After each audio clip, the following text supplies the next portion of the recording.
Hello friends, आप सभी का इस वीडियो में स्वागत है। आज के वीडियो में मैं आपको सेबी का जो आपका एग्ज़ाम हुआ है कल फेज़ 1 का, वो सबको मुझे फीडबैक मिला है कि काफ़ी इजी गया है वो पेपर। और आपने बहुत सारे स्टूडेंट्स ने मुझे ये भी फीडबैक दिया है कि अटेंडेंस जो थी अलग अलग सेंटर्स पे नियर अबाउट 75% से लेके 50% तक अटेंडेंस थी। ठीक है, यानी कि नियर अबाउट 30-40% स्टूडेंट इस एग्ज़ाम को नहीं आए थे। इसलिए नहीं आए थे कि उनको डर था कि मैं कॉमर्स बैकग्राउंड का नहीं हूँ, मैंने सीए नहीं किया है, मैंने मैनेजमेंट नहीं किया, तो मुझे ये कंपनीज एक्ट है, कॉस्टिंग है, उसके बाद अकाउंटिंग है, मुझे कैसे आएगा। ठीक है, तो आप सब लोगों ने, जो लोगों ने एग्ज़ाम दिया है, उनको अभी पता चल गया कि ये क्या होता है कि बहुत सारे जो क्लास ओनर्स है या कुछ मिसगाइड करने वाले लोग हैं, आपको डराएंगे इस एग्ज़ाम के बारे में। और मैं आपको बताता हूँ, एक लड़के ने मेरे यहाँ पे सिर्फ 24 घंटे पहले कोर्स ज्वाइन किया था और मैंने उसको कहा था कि मेरे जो क्वेश्चंस है नियर अबाउट 600-700, बस उसको एक बार वो पढ़ ले। ठीक है, मुझे पता नहीं उसने कितना पढ़ा, लेकिन एग्ज़ाम हो जाने के बाद मैसेज आया कि सर मैंने नियर अबाउट 45 के आसपास क्वेश्चन सॉल्व किए पेपर 2 में।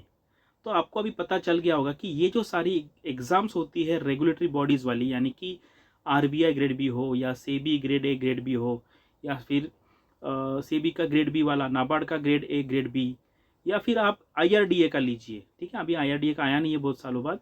तो ये सारे जो एग्ज़ाम्स होते हैं ना, ये इतने डिफ़िकल्ट बिल्कुल नहीं होते, लेकिन क्या है, मार्केट में एक ऐसा हम बोलते हैं ना माहौल है कि जिसमें लोगों को लगता है यार ये एग्ज़ाम्स बहुत डिफ़िकल्ट है, इसमें आईआईटी वाले लोग जाते हैं या फिर आईएम्स वाले जाते हैं, तो मुझे क्या आएगा। ऐसा बिल्कुल नहीं है। जो लोगों ने अभी एग्ज़ाम दिया है उनको पता चला होगा कि अगर आपके पास एक अच्छा सा स्टडी मटेरियल हो, आपके पास कॉन्फिडेंस हो, एटलीस्ट जो लोगों ने एग्ज़ाम देने का ट्राई किया, एटलीस्ट उनके पास इतना तो कॉन्फिडेंस था कि मैं जाके कुछ ना कुछ करूँगा वहाँ पे। और मैंने बहुत सारे स्टूडेंट से 20-25 लोगों से फ़ोन पे बात किया है।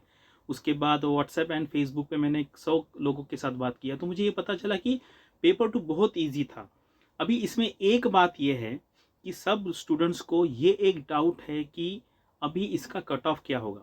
अभी देखो, ये completely this is the complete failure from the SEBI side, that they have not communicated the cutoff criteria to the students.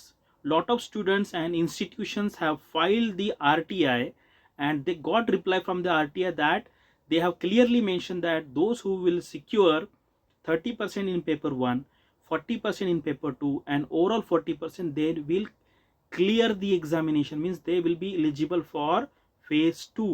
But still many students have doubt, because they are thinking that so many students have scored 50, 60, 70, 80, 90% marks, so how they will conduct the exam of so many students.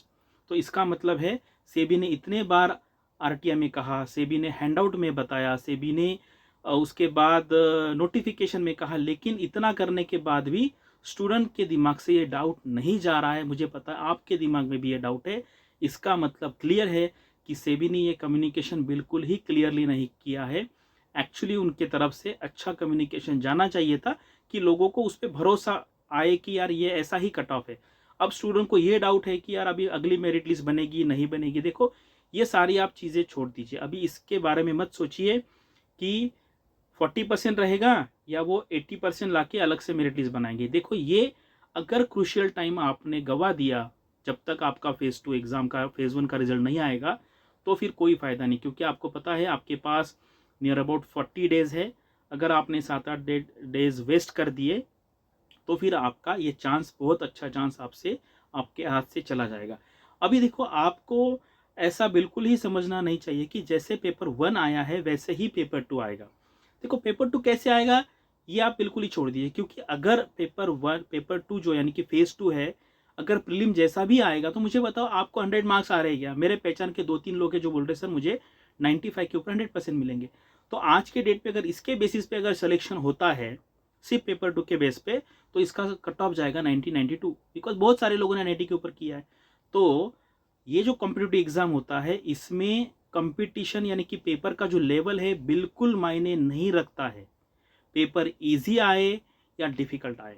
आप RBI assistant prelims का ही देख लीजिए, कुछ कुछ states में, दिल्ली में इधर उधर 95 के आसपास कट ऑफ था, यानी कि जो लोगों को फेज़ 2 का कॉल आया है वो सारे स्टूडेंट्स को 95 से लेकर 100 तक मार्क्स थे। तो फिर अगर आप कहेंगे मुझे 85 आया तो इसका मतलब है आप वहाँ पे फेल हो गए। तो इसीलिए आप अभी इस चक्कर में मत पड़िए, इस डिस्कशन में मत पड़िए। और मेरा भी वीडियो अगर आपको देखना है तो स्पीड में देखिए, डबल स्पीड में देखिए, और इस पे ज़्यादा अभी टाइम वेस्ट मत कीजिए। अभी आपको क्या करना है, इमीडिएटली देखो, मैं कल यानी कि जब रिजल्ट हुआ उसी के दिन 3 स्टूडेंट मेरे जो अच्छे स्टूडेंट रेगुलरली मुझे कॉल करते हैं, मैंने उनको बताया कि कल के कल ही आपका कंपनीज एक्ट का रिवीजन होना चाहिए। फिर 2-3 लोगों ने मुझे रात को मैसेज भी किया 12 बजे कि सर हमारा कंपनीज एक्ट का रिवीजन हो गया है। तो मुझे बताओ, अभी एग्ज़ाम होके 24 घंटे हो गए, आपने क्या किया? अगर आप टेलीग्राम पे टाइम वेस्ट करेंगे और ऐसे लोगों पे टाइम वेस्ट करेंगे आप कि जिनकी आइडेंटिटी फेक है, जिनको कुछ भी पता नहीं है, जिनका कभी प्रीलिम्स नहीं निकला, मेंस नहीं निकला, और ऐसे लोगों के साथ आप कभी कभी क्या होता है, हम आर्ग्यूमेंट्स करते हैं, इससे कुछ भी हासिल नहीं होने वाला है। और अगर आप उनको इम्प्रेस करना चाहते हैं, कौन से लोगों को, जो फेक लोग हैं, उनको अगर आप इम्प्रेस करना चाहते हैं तो उसका क्या फ़ायदा है? अगर आपका इंग्लिश अच्छा है, आपका आर्ग्यूमेंट्स अच्छा है, तो आप एग्ज़ाम में दिखाइए। देखो, मैं मेरा खुद का एग्जांपल बताता हूँ। जब मैं, मेरा जो एजुकेशन है वो रीजनल लैंग्वेज में हुआ है, मैं मराठी मीडियम से पढ़ा हूँ, still I was one of the toppers in English paper in RBI. मेरा इंग्लिश इतना अच्छा नहीं है, लेकिन फिर मैंने स्टूडेंट्स को कुछ जब बातें कर रहे थे तो पता चला, वो बोल रहा था यार मेरा इंग्लिश ऐसा है, तुम्हारा ऐसा है। तो मैंने कहा यार, if your English is so excellent then please show your knowledge of English at appropriate place.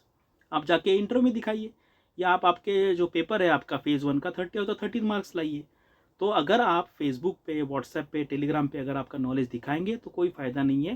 देखो, ये सबसे इंपॉर्टेंट है कि आपको ये सोशल मीडिया से बाहर रहना है। ठीक है, एग्ज़ाम होने वाला है आपका 27 फरवरी को एग्ज़ाम होने वाला है, और जो सिलेबस दिया हुआ है उसके हिसाब से पढ़ाई कीजिए। पेपर इजी आएगा, डिफ़िकल्ट आए, कुछ लोग ऐसा बोले कि अभी फेज़ 2 के लिए तैयारी करने की ज़रूरत नहीं है। ऐसा बिल्कुल नहीं है।